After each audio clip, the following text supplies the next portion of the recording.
Dry skin, quite a problem this time of year, and especially with wind chills like this. Regina, -22, Winnipeg, -20. Edmonton, a lot colder today with that wind chill, and Yellowknife, hey, you take the cake at -42. Dress warm. Winter is here, yeah, as we ring in 2015. It is a wintry mix right across the country. We've been watching the radar very closely this morning. This is a look at the cloud tops here. And this system, this Alberta Clipper, it has formed and it is moving fast. Dr. Doug will be joining the show and we'll be breaking down what could happen, what will happen, I should say, when these two lows merge and what it will do to eastern Canada. Today, right across the country, yep, temperatures are cold. We can see this is current -16 in Winnipeg. Yellowknife, good morning, -29. It is cold. Our story today in Atlantic Canada is another day of some sea effect snow, 5 to 10 centimeters along the western edge. The Avalon also picked up a few extra centimeters this morning, as well as Cape Breton Island, as those winds were out of the southwest. We will now have a wind switch to more of a westerly flow. And hey, that puts you back right into it, Stephenville. Good morning to you.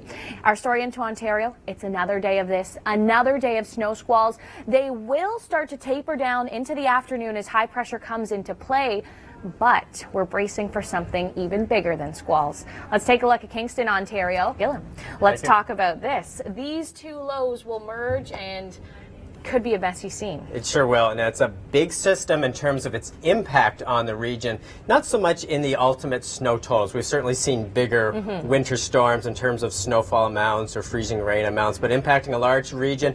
Midday Saturday, we see the snow spreading into southern Ontario, including the GTA. Initially comes in as a pretty good burst of snow, changing over to ice pellets and then freezing rain and ultimately rain. That spreads into the Maritimes during the pre-dawn hours on Sunday. And again, most of the Maritimes will see that same sequence of events. It starts off as a pretty good dose of burst of snow, then over to ice pellets, freezing rain, and then ultimately some rain. Then on the backside of the system, the cold northwesterly winds, the lake effect snow gets going once again. Some dangerous travel conditions around the lakes. Whiteouts Sunday night into Monday and bitterly cold temperatures. Okay, so it looks very much like winter as we start off January. And really, for a lot of people, Monday is back to reality. It's back to work, back to school. So you'll be traveling conditions that look like this. And this is sort of the danger zone. That's the mixing here. Yeah, if you'll be out and about on Saturday, you certainly want to be prepared for this. Again, not a large amount of snow, but a burst of snow comes through midday into Saturday afternoon. That spreads into Ottawa and Montreal for the evening.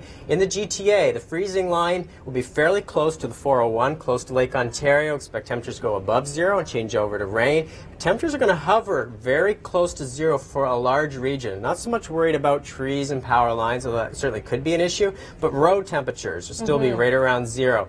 So even if the temperature is officially 1 degree, you could still have some icy roads. Then temperatures jump up Sunday morning, and then they plunge later in the day. Okay, the plunging temperatures. We're going to talk about that in 1 second, but first let's look right across eastern Canada. The highest snowfall totals 10 to 20 centimeters, okay, but that mixing and that rain, that's what's really going to be problematic. Right, you get that snow amount and then you put some ice on top of that, makes for some difficult travel. Again, the GTA, just 2 to 5 centimeters. Ottawa, Montreal, some places close to 10 centimeters, and mostly 10 centimeters in the Maritimes, a few spots closer to 20, especially in the north. Okay, and then in behind this system is this freezing cold and Arctic blast. Frigid temperatures for most of next week. Okay, thanks Doug for your analysis, and our storm watch, it continues.